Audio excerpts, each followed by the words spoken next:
Autoline After Hours is brought to you by Bridgestone. Your journey, our passion. This is Autoline After Hours with John McElroy, episode 222 for December 13th, 2013. Inside GM, the story you haven't heard. Watch Autoline After Hours live at Autoline.tv every Thursday at 6 p.m. Eastern Time or 2300 GMT. You can subscribe to this podcast for free by searching for Autoline in iTunes, Stitcher, or by following the links on our website. Mr. Peter DeLorenzo. Hey, John. How you doing? I'm doing well. Boy, we got a lot to talk to about tonight. Really? Yeah. Yeah. Oh, what? Oh, we'll get to that in a minute, but let's let everybody else know the weather. That's Gary Vasilash, Automotive Design and Production Magazine. Great having you as always, Gary. And we got Peter's cousin, Matt DeLorenzo, now with Kelley Blue Book. Yep. And Matt, great having you here with us, man. Great to be here. So, Peter, I got to ask you what everybody in this business is asking about the column that you wrote. We should backtrack a little bit. Boy, is GM in the news this week. And we'll get into some of the other stuff. But, of course, the big story is Dan Akerson announcing he's going to retire next month and giving the CEO job to Mary Barra. Well, orchestrated the board to do his bidding, yes. Yeah. Yeah, and this has been in the works for some time. We started seeing the stories being planted in the Wall Street Journal about a year ago, 10 months ago, and then, the Dan Akerson is a visionary story, and then he's looking for a change agent to replace him, and then Mary Barra's name surfaced along with some others, but... And then we're getting word that there's a magazine article coming out tomorrow in print. That's clearly been, the magazine was clearly in on this 5 or 6 weeks ago. So it sounds like the press has been sitting on this announcement, or at least this is Bloomberg you're talking about. Yeah. And, it's interesting. I mean, Mary... Dan gave Mary the product development chief title a while ago, but that wasn't ever her role in the company. Her role was when the product development people finished with a vehicle that was ready to be executed, they gave it to Mary, and she knew the system enough to get it done in the most efficient way possible. But leading product development, that was Mark Royce. So, but I think despite what Dan says in public, he's not a fan of the car business. He's not a fan of cars. He's not a fan of car guys or car girls, much to, This is very true. And I've had other people very well connected within General Motors tell me the exact same thing. In fact, the way I heard it described is there was a wall between the car people and the others that came. And he was going to do his damnedest to prevent the guy who led the True Believers in product development, Mark Royce, from ascending. And so he orchestrated this whole thing on his way out the door. So your point, though, was that the best choice was not made. No, the best choice is... That's the issue. I don't care if the name was Mark Barra. My column... You're not picking on her because she's a woman. No. I mean, should a woman run a car company? Absolutely. And maybe Mary would have been perfectly fine for that, down the road a bit. 5 years, I don't know. But it wasn't the best person roaming the halls of GM, in my estimation. And people started to come after me saying, oh, you just didn't want to. No, that had nothing to do with it. If the name was Mark Barra, and given the people on the table to be considered, it's still Mark Royce. So one of the things that I think really caught my eye and everybody else's was in your column you were talking about how Ackerson would berate Mark Royce in meetings and even talked down his father, Lloyd Royce, a former president of GM. Behind Mark's back, yeah. I mean, this is kind of low life. No, I mean, you're getting this from good sources. Yeah, you're on solid ground in talking about this. Yes, low life juvenile. Because these are serious charges you're making here. Low life juvenile stuff. Like I likened it to Niedermeyer in Animal House. I mean, you know, it's just he was hell bent on keeping Mark Royce from ever gaining favor in the executive suite, and he did it. He pulled it off. The one good thing I think, though, is Royce is in charge of all product development now, with purchasing reporting to him. I mean, in a way, he's got the best job because now he doesn't have to deal with Wall Street, the bankers, the financial community, all that stuff, and can concentrate on product. Yeah, and the smartest thing Miss Barra can do, as I was admonished by a very pissed off woman who wrote me, the best thing Miss Barra can do is let Mark Royce do his thing. Sure. And that would be, if I were in her shoes, that would be, job one. Well, I think it's interesting, too, though she got the CEO position. She did not get the chairman. She did not get chairman, which actually I think is a really good thing. That should have been how it was all the way, because under the old Rick Wagner regime, he was chairman of the board and CEO of the company. And the board rubber stamped a bunch of bonehead decisions, a bunch of them. And I always felt that you should separate those two jobs. You know, the board's job is to oversee management. So management shouldn't be part of the board. The board can summon them anytime it wants and get all the answers it wants. And the other thing that's interesting is Dan Ammon, the CFO, was given the position of president. So I think that's a recognition that Mary Barra probably isn't the right person to deal with the financial community. They're going to let Dan Ammon handle that. So just a lot of interesting changes. Personally, I think Ammon, Barra, and Royce could be a dynamite team. Well, I think that's one of the things that you have to give it time and see what sort of chemistry works out between the three of them. And I think one of the major things is doing a turnaround, as difficult as it is, I think is not as hard as managing success. And that's where GM is right now. They're on the cusp of success, and they can manage it and do well with it, or they could toss it all away like they've done so many times before. And it's going to be absolutely critical that these three people get on the same page, stay on the same page, and try to work together as smoothly as possible. That's a great point. Managing success is more difficult. You know, when everything's broken. The question is, I mean, how much momentum does General Motors have right now? I mean, are we convinced that there's enough going forward that 2 or 3 years from now, they're going to be in a good position in terms of the market? No, there's big question marks. Right. Yeah. So then it raises the question of, okay, if, Ackerson and the board have fiduciary responsibility to the shareholders to find the best talent in the world to run the corporation, right? And now that the government is out of General Motors, presumably this means the salary caps are off the table. So is the search that was made for his successor as aggressive as, say, the search that's being made for Steve Ballmer's successor at Microsoft? And I was interested. I was looking at the board, the GM board makeup today, and then out of curiosity, I looked at the Microsoft board makeup today, and I just was, sort of curious to see, okay, how does somebody in a different industry deal with this? And I was surprised and have a bit of admiration that there are actually 2 tech company CEOs on the Microsoft board.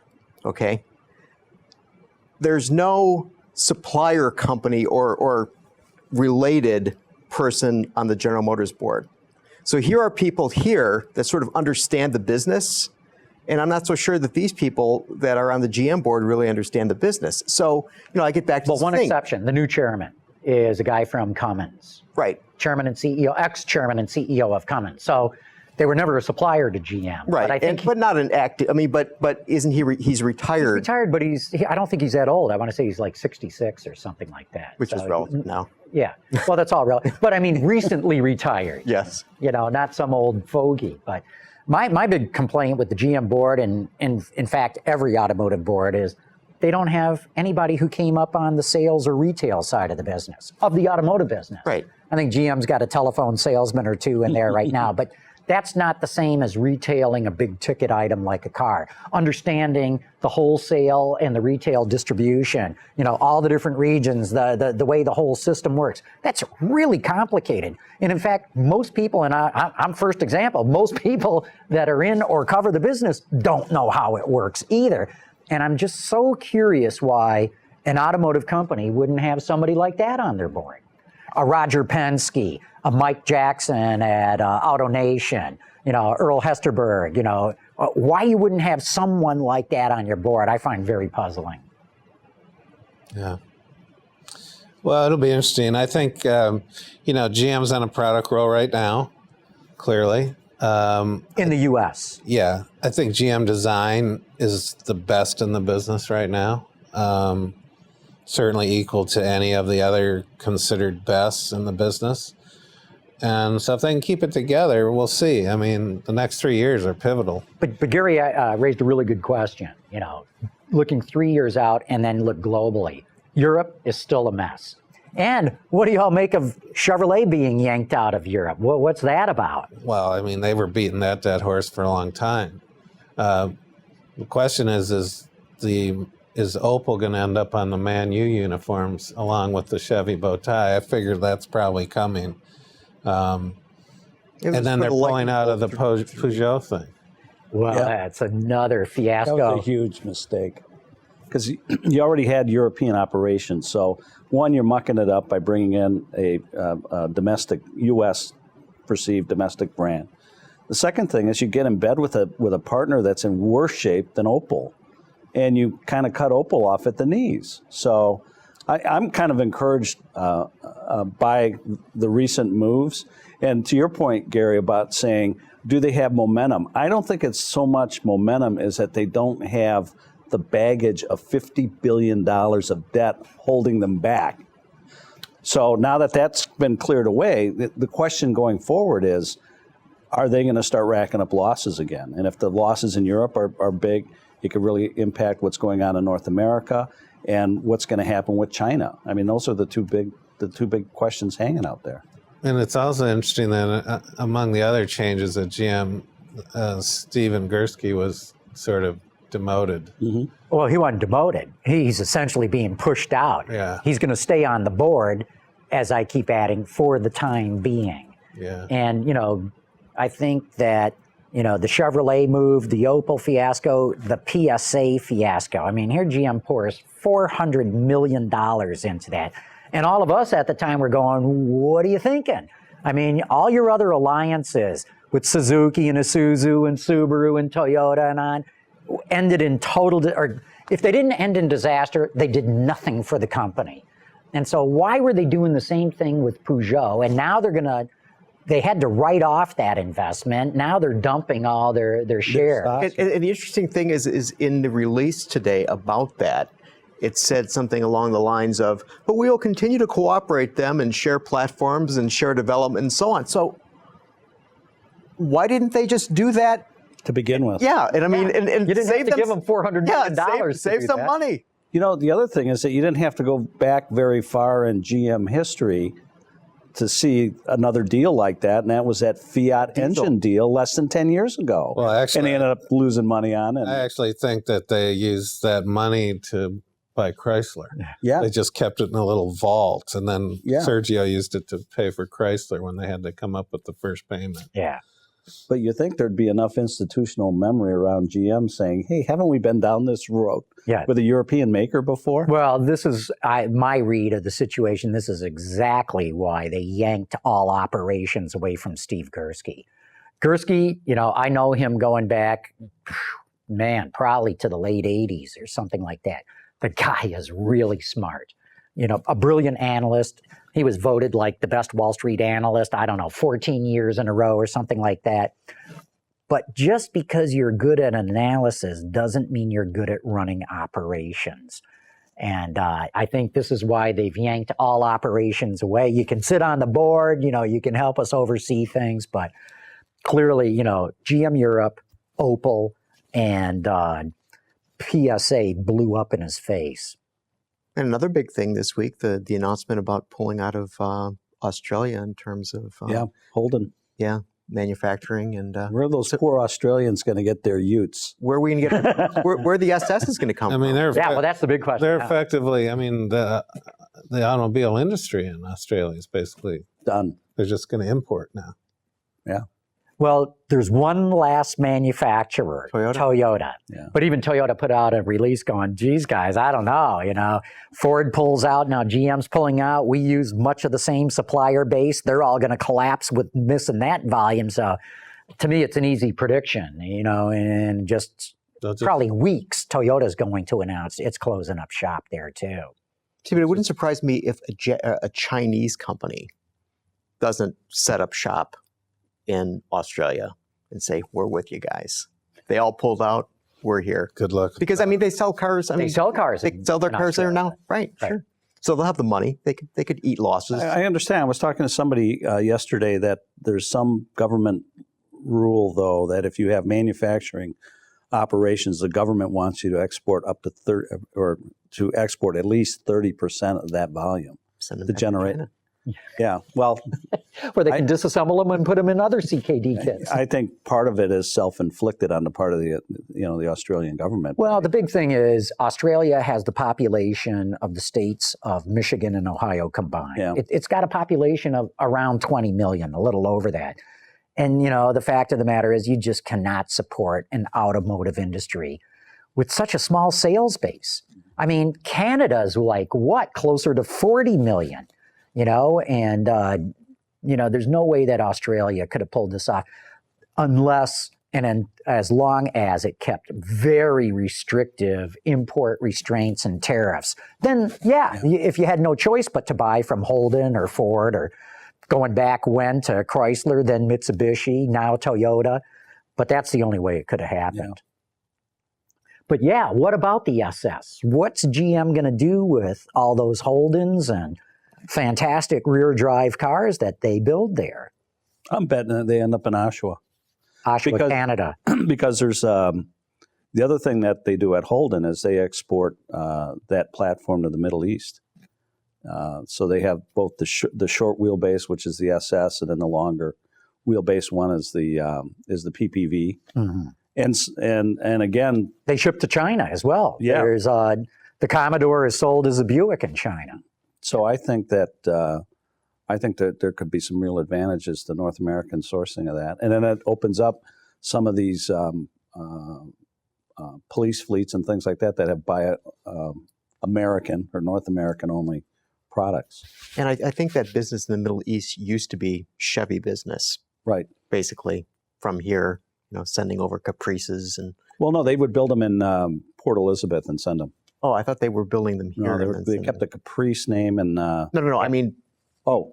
Before Holden got the business. Oh, okay. That it was way back. You're right, when. Gary. No, way back when. Right. Yeah. So, do you think they would be able to move production to North America? I don't think production would be a problem at all, but I just think that you begin to have shipping costs and logistics issues and things like that. And you do anyway. But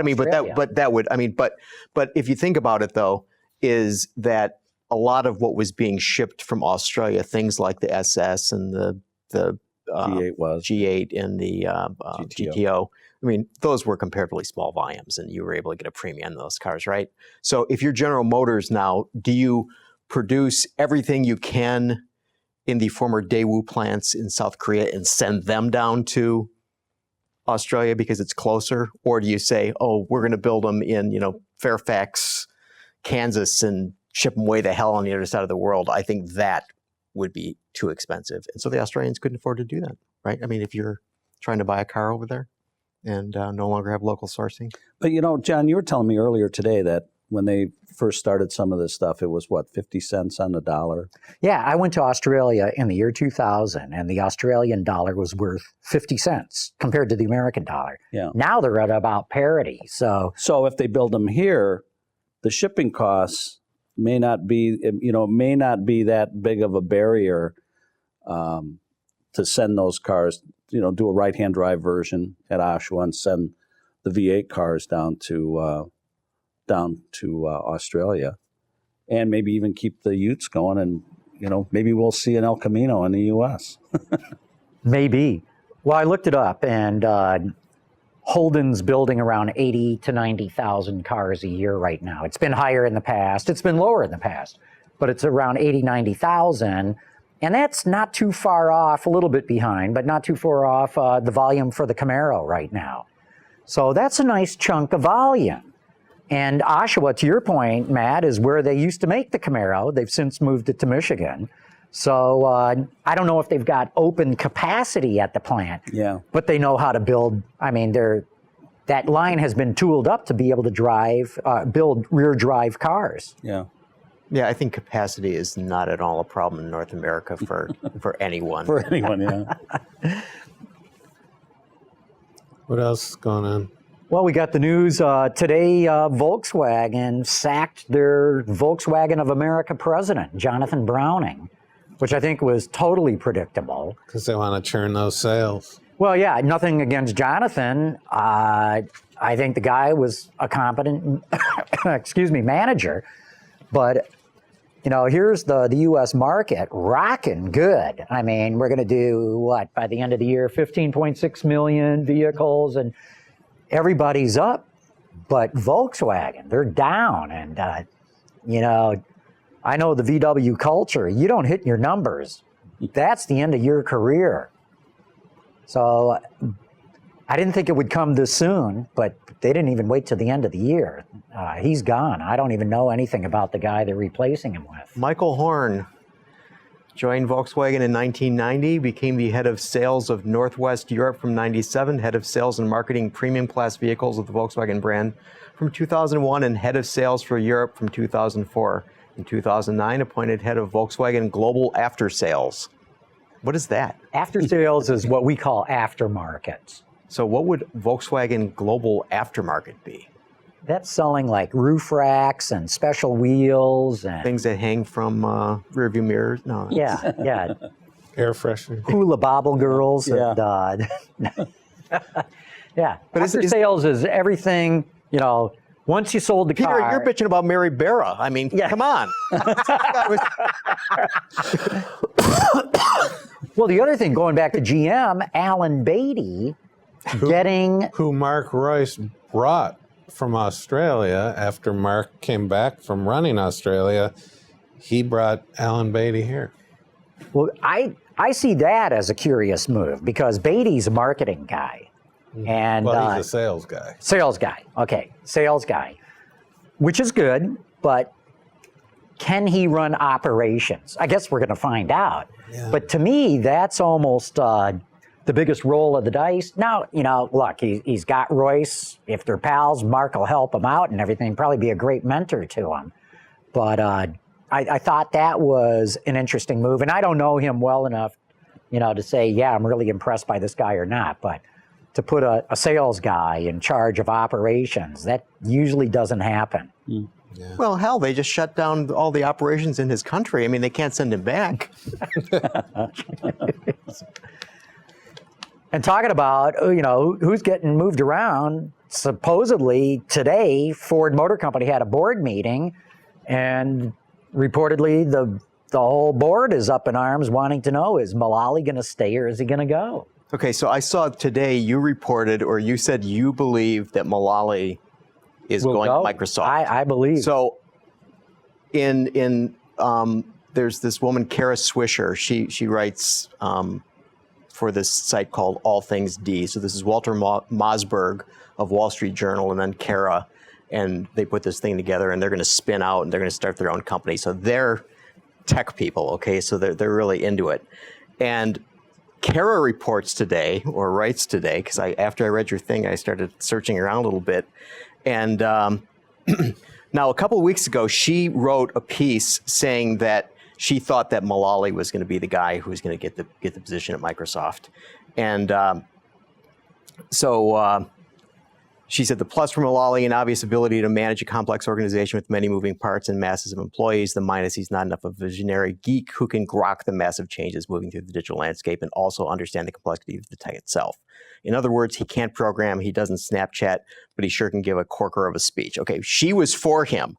But she says, over the last week, Mullally's star has fallen quickly, which sources said is due to some shift in opinion among Microsoft's directors that perhaps a more tech-experienced exec is needed with major chops in either the enterprise or consumer arenas.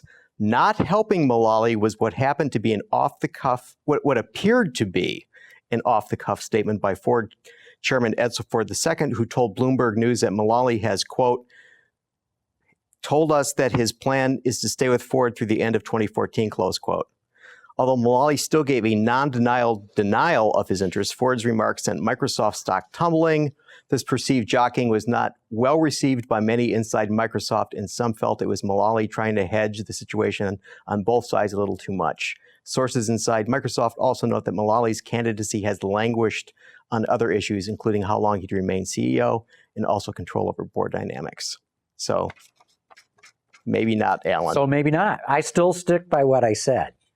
And that was, you know, when the rumors first surfaced, I said, no way is he going to go. You know, he's 67 years old at the time and now 68. He's got more money than he can physically spend. He's proven everything he's got to do. So I said, no way is he going to go to Microsoft. But in the last month, in a couple of press conferences and interviews, when he's been asked, are you going to Microsoft? He's danced around it. He dodged the question. And that's when I said, this guy's going. Because if you're not going, you go, no, I'm not going. I'm sticking with Ford and then I'm retiring. But when you start dancing around, hemming and hawing, and that's when I said, this guy's gone. Now, the only thing that's interesting as you read that is remember when Ford first went after him, he told him, no, I'm not going. And he even later admitted that as he's telling Ford, no, I'm not going to leave Boeing and go to Ford. In his mind, he's saying, what are you saying? Yeah. Of course you want to go. So I wonder if this is a tough decision and, you know, he's maybe conflicted himself as to what he wants to do.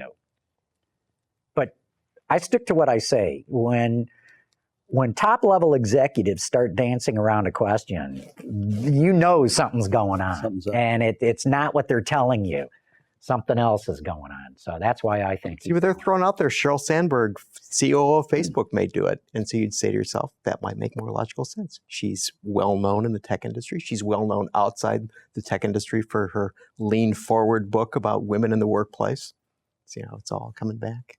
It's all part of the thing. Of course, Alan's thing is he didn't know anything about the car industry, which is not entirely true. He knew some things, but... Well, he was a student of the whole Toyota... The lean production, and he learned all about that from Lou Veraldi, who ran the original Team Taurus program.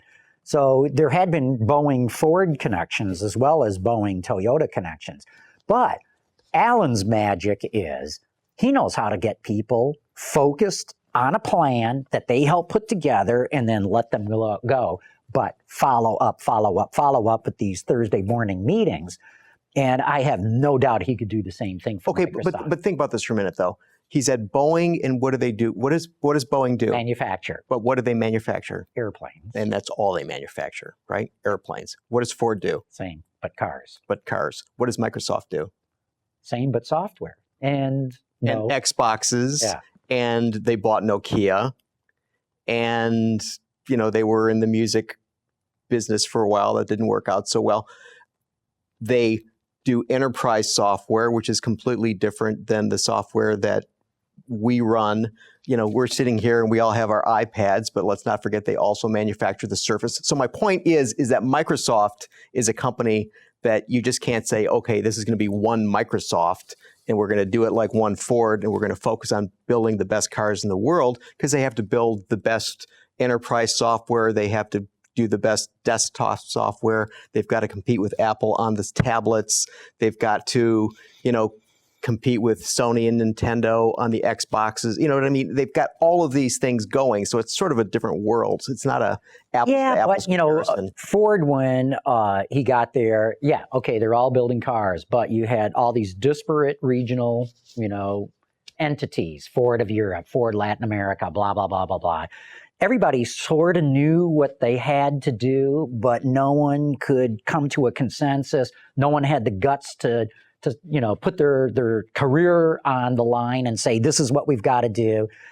And Alan was able to go in there. They all knew what they had to do. Nobody had the guts or the capability of doing it. And he pulled that all together. I'll bet the same thing's going on at Microsoft. Yeah. I think we'll probably know before the end of the year. And the end of the year is right around the corner. Texas job myself. Texas. The Texas job? What's that? The University of Longhorns. Texas. Coach. Hey, why don't we take a break, which we've got to do, a quick one here, and we'll come back and get into some of the other stuff to talk about. So, Ben, let's give some time to our friends at Firestone. Introducing a car company that's never made a single car. We took the power of a 9-year-old V8 and gave it the impressive handling of Firestone's Destination tire. Now, moms agree. Every milk run feels like a victory lap. So whatever you drive a Firestone. This January, Autoline covers the North American International Auto Show like never before. During press days on Monday and Tuesday, the 13th and 14th, Autoline Live will talk to the executives who made the biggest news and unveiled the hottest products at the Detroit show.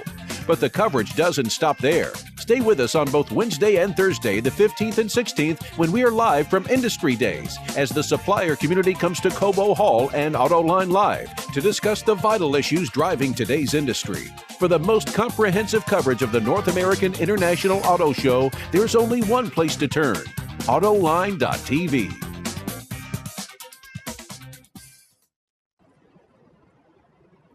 Well, there was other news this week, and we got the finalists for the North American Car and Truck of the Year. And some of the big news is General Motors dominating the list, really. Yep. I mean, what do you think about that, Matt? It sort of ties in with what you were talking about, them being well, they're a on a product roll. Like Peter was saying, they're on quite a product roll right now. And, Corvette and CTS made the car finalists, and then Silverado on the truck side. So,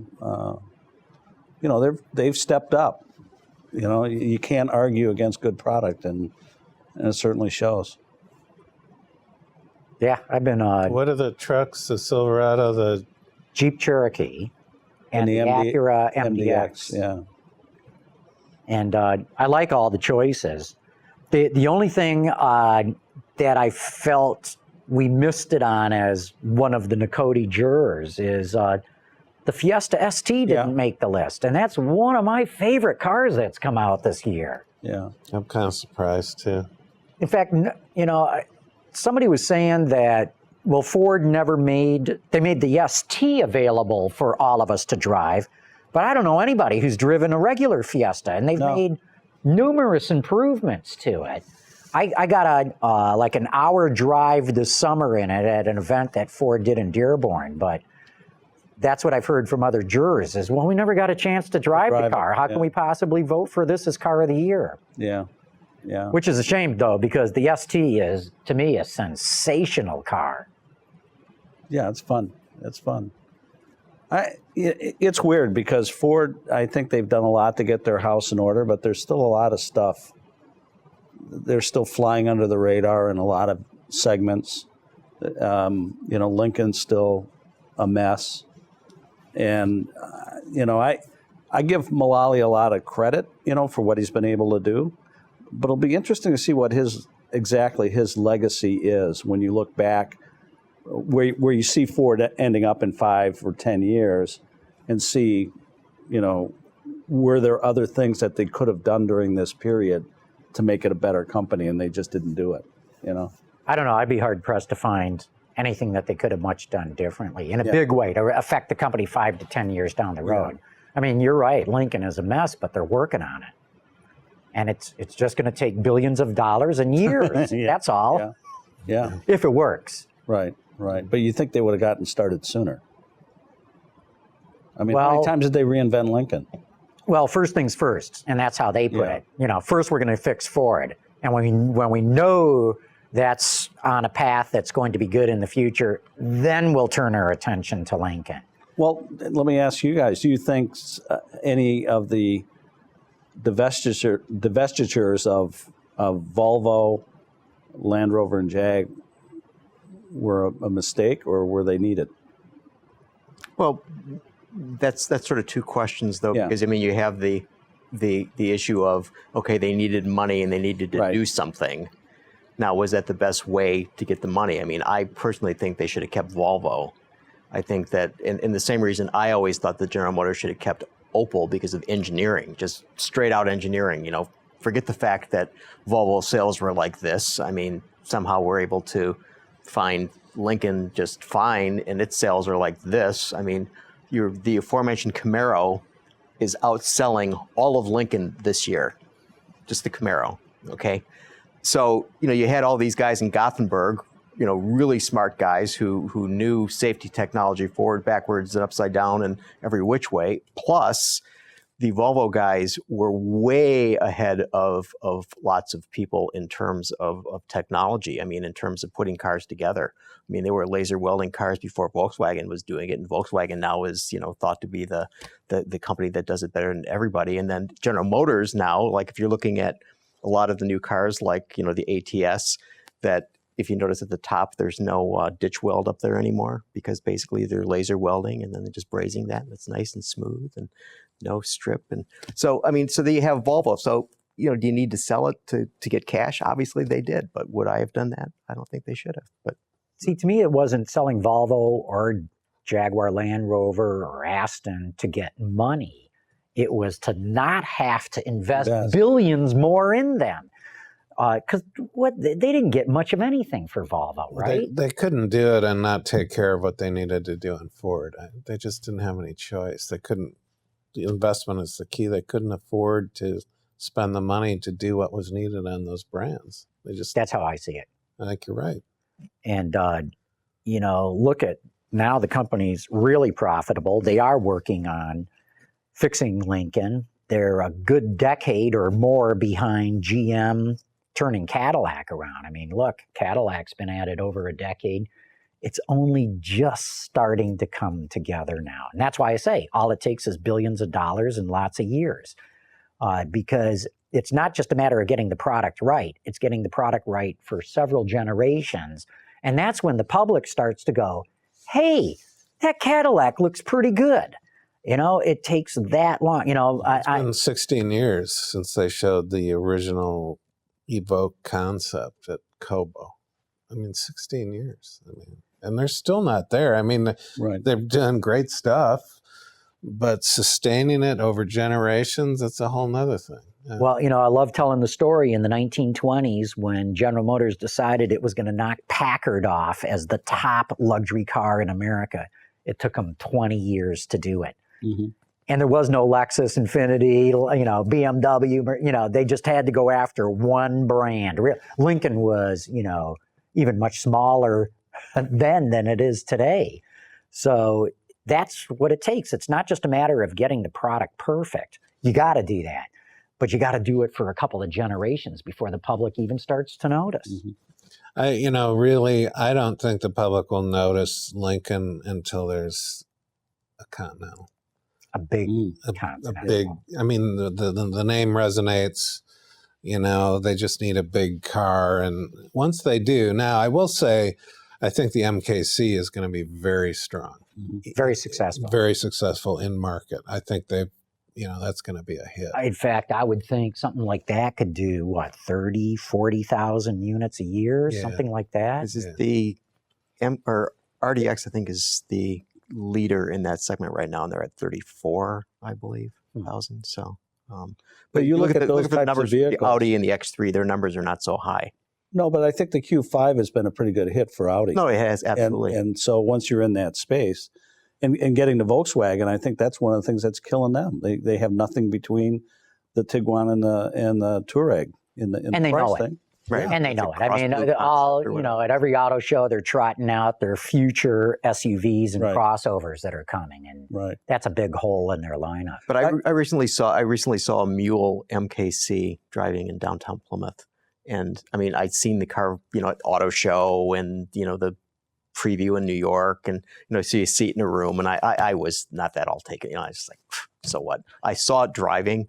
It looks great. I mean, even with all the all the camo paint on it and stuff like that. I mean, just the roof line. I mean, it really looks good in the real world. Inside a room. But boy, I was impressed. It was interesting at the LA show. There were only two, and this was during the press day, so I don't know if it was true during the public days, but on the press days, they only had two vehicles on the Lincoln stand, the MKZ and the MKC. They had four of each of them. No MKS, no MKT, and I'll bet that was for press days. Remember, a year ago they had nothing but classic Lincolns from That's true. the 20s and 30s and 40s, even 50s. Yeah. So I wouldn't be surprised if Ford wants us in the media to forget the T, the MKT, the MKS and whatnot, and just put their best foot forward in front of the media. Yeah. But I agree with Peter. I just think that they need a big statement car. They need to make that Continental. And then also they gave up the livery car business. I mean, they're trying to make it with that MKT, but they're just not having In fact, it. they're calling the MKT the town car for that livery. Right. It actually works great for that, but they have trouble getting the livery people to sign up for it. But I did not know that the new Mustang is an all-new platform, all-new rear drive platform, independent rear suspension. Right. Hey, there's your underpinnings for a rear drive Lincoln. Sure. And there's no way they tooled up a whole new platform to sell 80,000 Mustangs a year. No, there's more coming off that. There's got to be something coming. So, yeah. No, there is. Yeah. But is it the Halo Lincoln, or is it more like a new Lincoln LS? The last rear drive midsize sedan they had. Oh, I think it's going to have to be a statement car. I mean, Cadillac is just, Cadillac, at least the design point of view of Cadillac is very strong. And it's starting to resonate with people. And, the light, people talk about the light signature of the new CTS at night. I mean, it looks cool at night. Yeah. Man, does it. So, if Ford wants Lincoln to survive, they're going to have to. Now, they can't emulate we're going to go around the Nürburgring as fast as the Germans. I mean, Cadillac's beating that to death. But there's nothing wrong with just being a nice American luxury car. Yeah. So what comes first, the big Cadillac or the big Lincoln? I think they're going to be out at about the same time, actually. Which probably wouldn't be a bad thing. No. No, that'd be a good thing, actually, for both of them. Because then the buzz will be, look what the Americans are doing in the luxury segment. And the two guys I would hate to be in the room when that happens would be Lexus and Infiniti. Yeah, because they'll get hammered. That's what basically killed. Well, remember, we had Jeff Bracken sitting in that chair last week, the guy running Lexus in the U.S., and he said, we're going upscale. Well, I think that's the right move for them. And he said, we'll see it in Detroit. Right. And he wouldn't say, is it like an LFLC or CC sports car, or is it going to be a big sedan? Yeah, but if you look at the sales of the LS, their LS 460, their big car, those sales are going down. Well, it's old.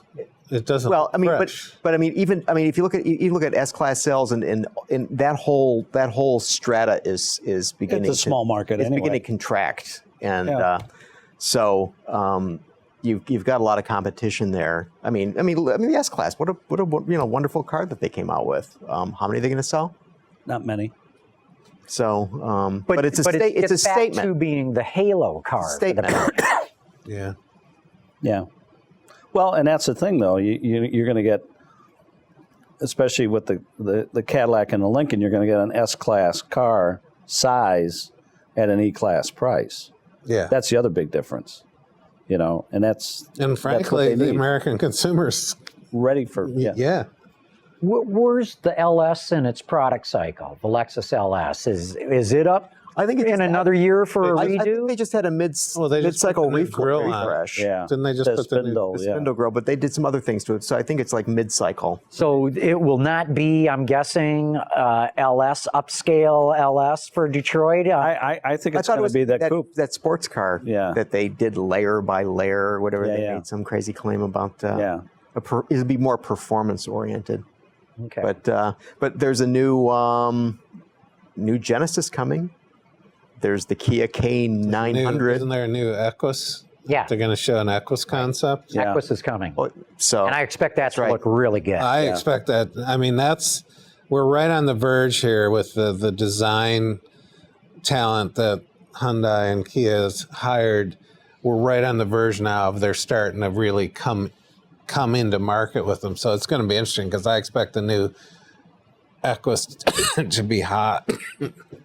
Yeah, I think that was a smart move, making Peter Schreier in charge of both studios, because I always felt when I looked at the Hyundai product, it was just not, it's just a little. Well, remember what happened? You had Joel Piskowski. Yeah.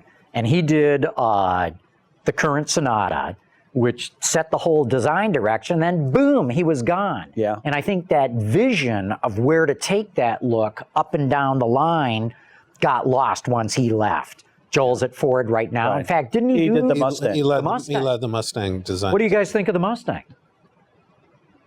I like it. I think it looks really good. I mean, I wondered if they could have reached a little more with it. Mm-hmm. But I think for 99% of the people out there, it looks like a cool. So where would you have gone with it, Peter? I would just I think it's very nice. I mean, when you see the details of it, it's very nice. Looks better in person. Oh yeah, much better in person. Much better. I don't know. I just would have gone maybe a little more radical. I mean, the coolest thing they did in Dearborn is they had all these Mustangs from all the years, but the coolest to me still is the Mustang One. Yeah. The little mid-engine one. Mid-engine and car. boy, is it little. It's tiny. Small car. But everything looks tiny by today's standards. Yeah. It really does. But I mean, God, what's it got? Like 13-inch wheels? Oh yeah, they were Lotus wheels. Yeah. Off a Lotus Formula car, and it had a. I'm probably going to be crucified for this, but I think it had a V4 Cardinal engine from England. And but it was just very. But cool. It looks cool, totally. Right. I'd love to drive. What it did for Ford back then was it just inspired the designers to go off. Did the new Mustang look like it? Not really, but there were elements that came from that car that's they're still using today.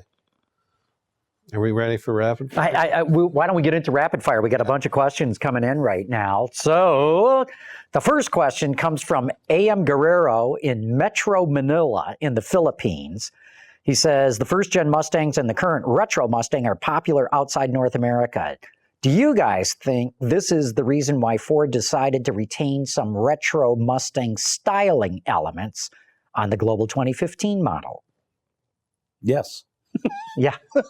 Yeah, there's certain design cues that they weren't going to mess with. No. I think they would have chased all the designers out of the building with flaming torches had they not maintained some retro styling in that car. I mean, you got to know it's a Mustang. It's a Mustang. Yeah, you do. You have to. I mean, you're dealing with a legacy there, so you don't just show up and do a Genesis and hang a pony on it. Yeah. Right? They were going to try and do that with the probe. Joel used his skills. Yeah. It's just like, hey, guys, I got one of these. Right. Yeah. I know you guys know the answer to this one, but Norbert wants to know, with all this talk about world launches for the Mustang and one Ford, will Mustang be available in right-hand drive, or will they continue to ignore 1/3 of the world? I never heard that. Yeah, no, they're going to have a right-hand drive. I'm assuming they're going to have a right-hand drive. Yeah, they are. Right Knight says, with the higher production costs in Australia, why not build a premium line of cars there? Well, they kind of did. Those, the the Holden cars were sold in the Middle East as premium, in China as premium, in the United States as premium. And I got to believe they're probably some of the most expensive cars in Australia, too. Yeah, but as you said, John, they just don't, it's just not a big enough market. It's volume. Yeah. It's volume. Australia is just not big enough. Runner Autoline after our guest, John, 680. this is thinking of large factories. I think you need to rethink that position. You're going to pull Thomas Crum on me now, aren't you? You might be right, Gary. Okay, Autoline guest 686 wants to know, any word on what the Audi concept will be at NAIAS, as well as any other concept? I thought they're showing the Q1.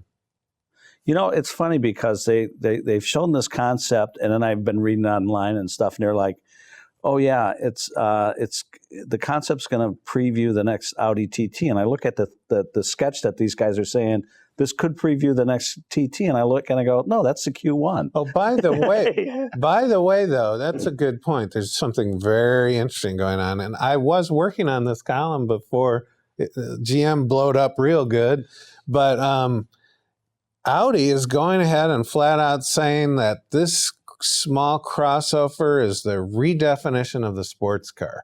And if that's what's happening, then hell is freezing over. Oh, yeah. Because, God help us all. Yeah, because the manufacturers, I think, are jumping on this and saying, yes, small crossovers are the redefinition of the sports cars.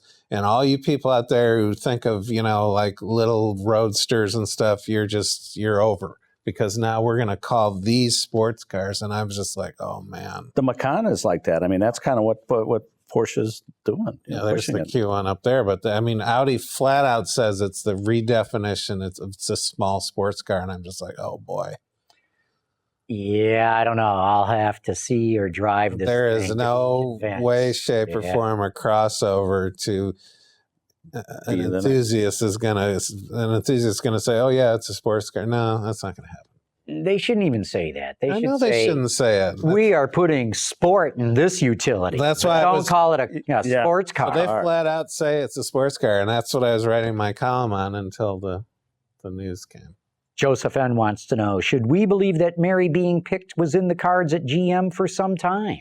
Yes, I think sometime, but how much? Well, I think Ackerson had it in his mind a year ago. Yeah, and I think that, and you probably noticed this as well, that at press events or things that she sort of had a very high visibility and was really surprisingly out there. I remember last year when they did the program out in San Francisco for they were talking about their electrification. And they had all their electrification people, but then they had Mary in on a satellite feed talking about what General Motors was doing, and it just seemed they like did there was a real syrupy puff piece done in a local publication here, Our magazine in Detroit last spring, and it was a real puff piece. But in it, he said he was going to be the champion of promoting women. He flat out said it. So, yeah, no, this has been coming. Mario Paredes from New York City says, has anyone from the panel driven the Ram 1500 Eco Diesel?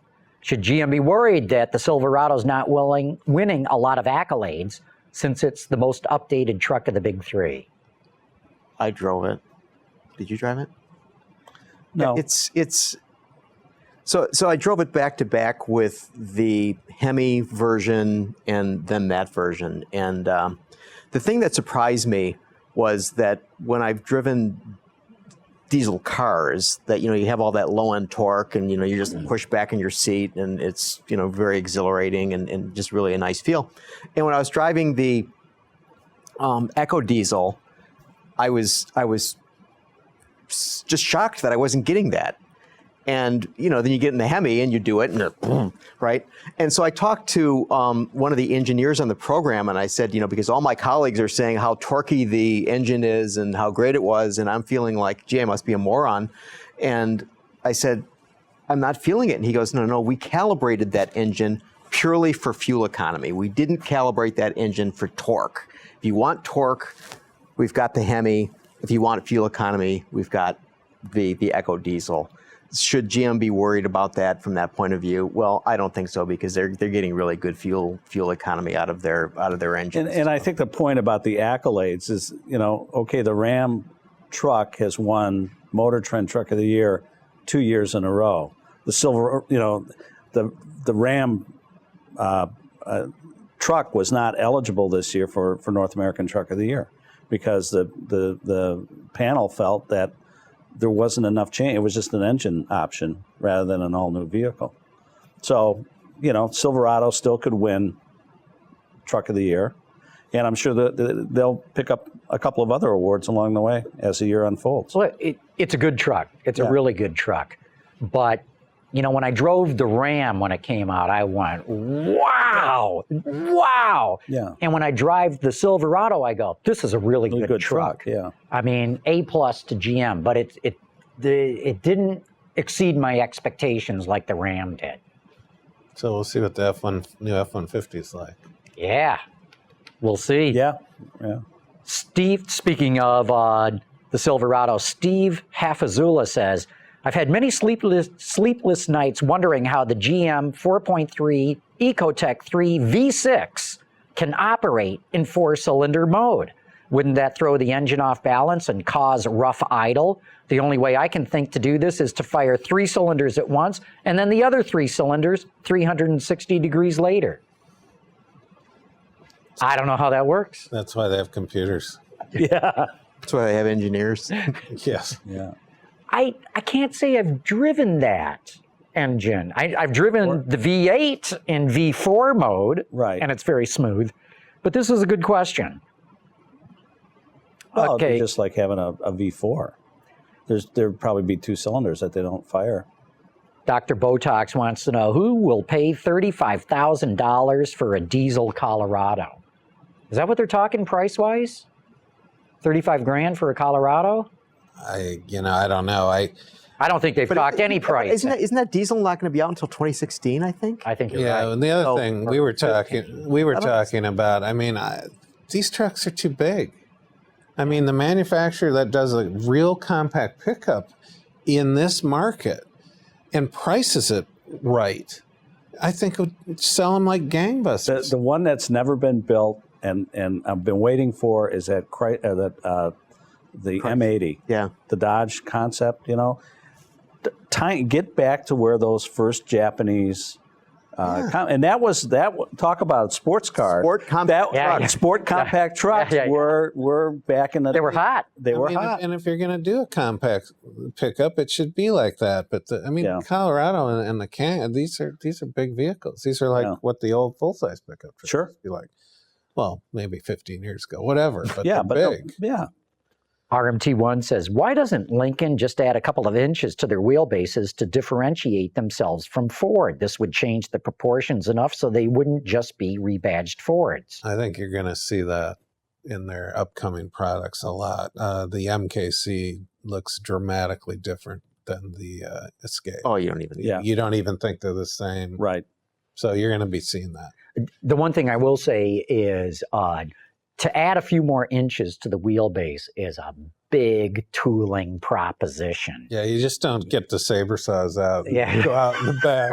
Right. But put the angle iron in there. It can be done. I mean, I was at the Port Elizabeth plant in Holden, and they pioneered a lot of this stuff. They used one body shop for 2 different wheelbases, and they just had a different armature to hold the longer wheelbase. And it can be done. It can be done. But I mean, you're talking about stamping out different floor pans, different body side apertures, different rear doors, different roof. Right. And it's not that expensive, but you're talking millions and millions of dollars. Right. So it's not like just stretch it a little bit and you're there. Right. Even though that's exactly what the livery guys do for these stretch limos. Sure. Well, but they look horrible. Remind me of the scene of Animal House when they decided to build they take the Continental and build a float. They just start.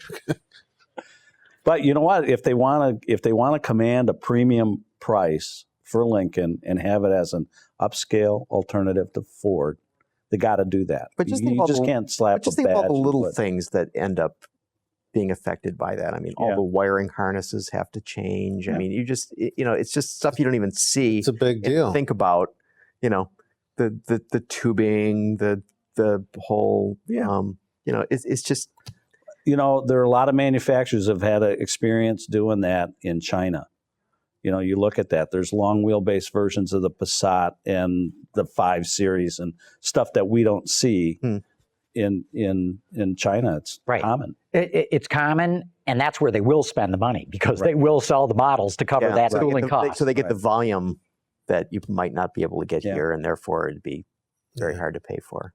They'd be better off just saying, okay, we're going to go in our own direction.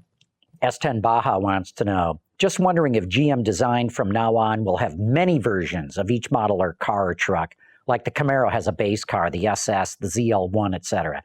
He goes on to say, I don't think every model should have a performance version, but the old Colorado just had a sticker package as the Z71, and they just kind of phoned it in on design.